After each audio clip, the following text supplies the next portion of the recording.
Hello, my beautiful rainbow people. Welcome back to the Potsmoker's Bible. My name is Zion. I'm the author of the Potsmoker's Bible, which contains the prophetic book of Zion, where I get my name and authority.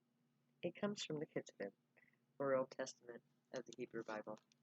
I use the King James Version of the Christian Bible, however, to put together the prophecy of Israel from the scattered testimony of the various prophets of the Old Testament.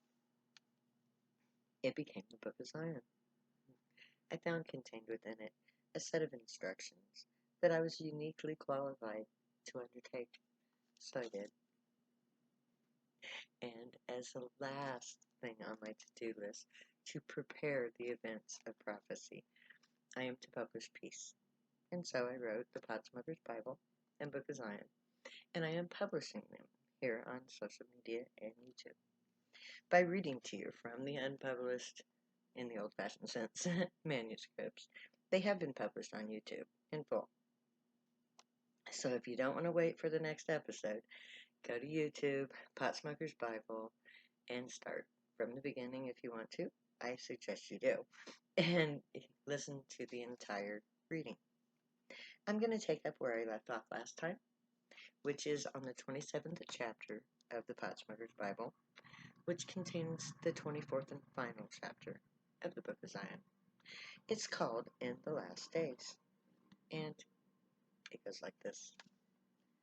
Our emotional body is like a glass that is an open container, clean and clear, reflecting the light that touches its surface, filled with the emotional energy generated from the light that enters through its clear surface, and the response to outside stimulus. We drink of this glass, we take in the energy generated or allow it to fill with past energy that we refuse to release. If we keep within the glass of emotions what we refuse to feel, we fill the glass to overflowing and can't feel anything but the energy we refuse to let go of. If your glass is full of tears, tears are what you must drink. You must drink fully of the tears you refuse to shed before you can fill the glass with water or wine.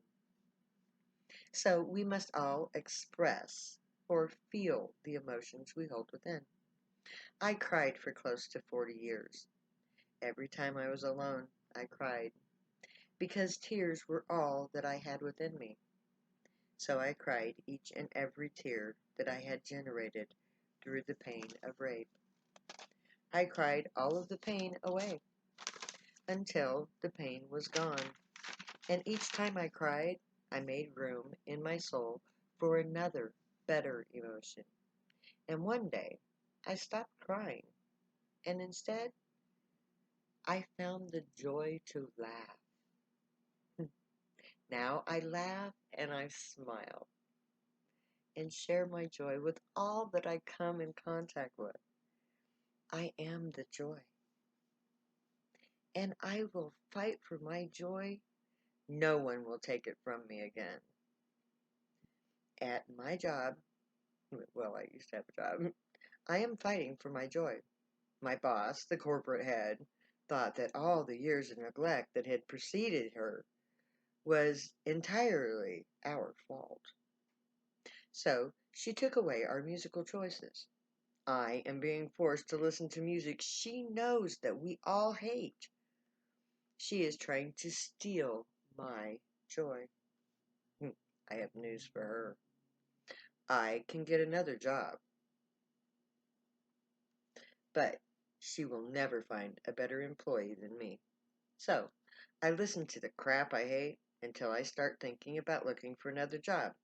Then I defy her petty power play and plug in, because she won't take my joy. And not away from me. I don't need this job. I can find another. So, if she truly won't respect my choice of music, then I'm gone. Because I love music. I become one with the music. So, music that I hate generates hate. inside me. Nope. Mm-mm. I want to generate joy. So I will listen to music that makes me feel joy. Or I'll throw an ungodly fit in order to not fill my soul with the negative energy. Since the boss took away my music and replayed it and replaced it with country, there is more negative displays of emotion. One guy punched something and broke his knuckle. Fits of rage happen more and more. I go into my cooler and vent my rage. Sorry, country fans, but your music sucks. My boss hurt the store by imposing her will and music on us. But that's the corporate mentality. They are in power, we must obey. Our jobs are theirs and our lives subject to their whims. If we don't do what they say, we're gone. Yep. Some of us know the truth. We are their power. We rule their bottom line. If we don't do the job, we take from them. They are nothing. No CEO creates anything. They just push paper or computer buttons. At the end of the day, it's our labors that are the true source of power. Make it your source of joy. Just by not showing up, we can prove our power. If you don't show up, who does the work? The boss? You, by being there, prove your worth. Your boss has their job by your consent to work for them. We are the true force in this world. When we decide to stop empowering the wealthy with our consent to be ruled, they will lose their hold on reality, and we will create its replacement. We must act. We must stop buying named brand junk. We must learn the skills to provide for the goods that matter, so that we can prepare for when our power returns to us. The fall of this society doesn't have to be a descent into a new dark age. We can see to our personal needs by relearning old skills in cottage enterprises that will create an infrastructure capable of filling the gap of failed goods and services. Our society is so intertwined that the fall of the brands will domino social norms and disrupt both commerce and politics. With foresight, we can avoid their fall. All we have to do is go off-grid. Going off-grid means that you provide for your own needs. You generate your own power, so you're not dependent on utilities. Case in point, at the California blackouts, where the energy company shuts off your power without warning. Or let's take the new Texas freeze out. Solar panels and wind turbines made for home use can be easily purchased or invented, or invent a source of your own, like my waterfall generator. That is beautiful, life-giving, and perpetual. Create your own power. Hell,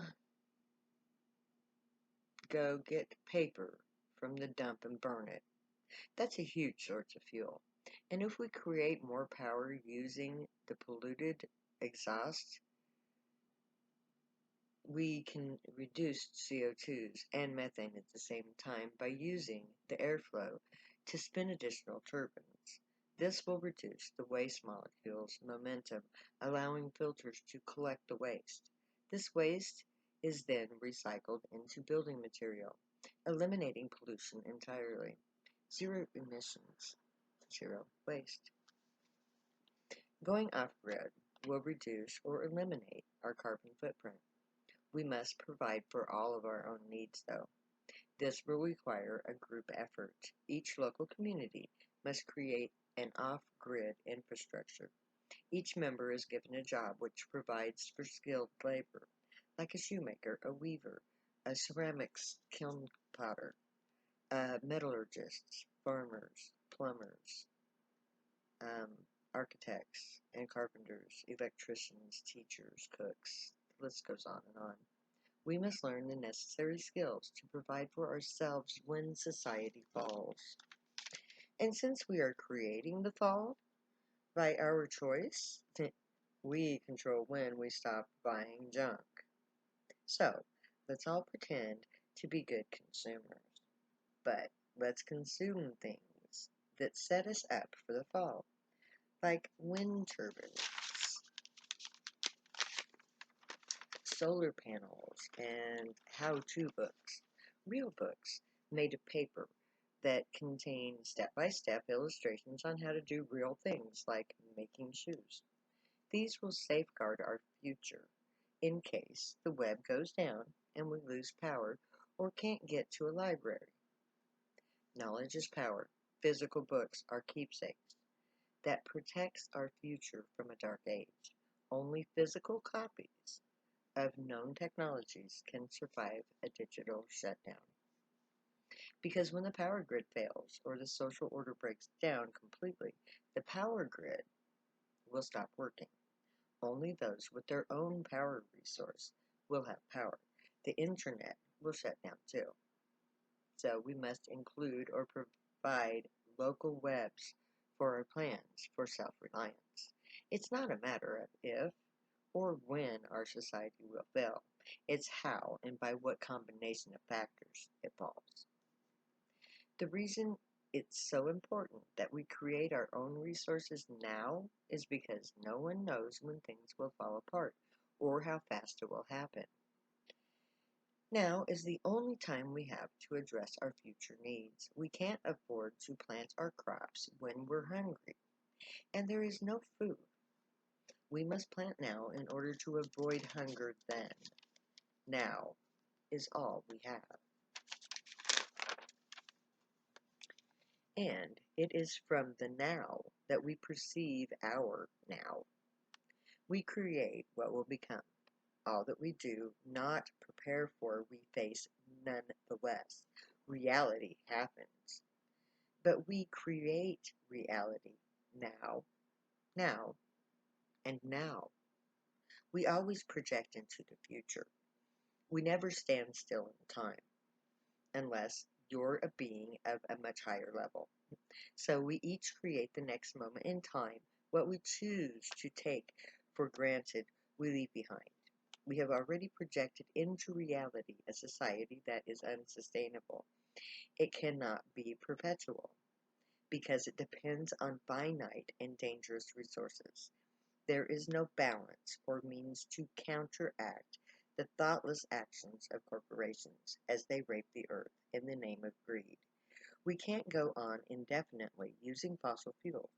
We will run out if we don't poison ourselves first. Oh, too late. We already did that. So, before we suddenly stop shopping, we need to shop wisely and create local communities that have the knowledge and resources to continue at our current technological level. Because when society breaks down, you alone would have the means to provide not just for your local group, but for all in your area. And I'm going to stop there for today. And may the Great watch over you, guide you, protect you, and keep you from all harm. May they teach you right from wrong, and may you be worthy of them. May your thoughts, words, and deeds reflect truth, good, and light the unicorn way. Find your joy and pursue it, and make that your guild choice when we get to Camp Zion. And I hope, if you use drugs, stay happy and high. You have every right and reason to. Believe me, I know. I wrote 2 books about it. The Potsmoker's Bible and the Book of Zion. My name is Zion. I love you way too much to ever say goodbye. So I'm going to say later now.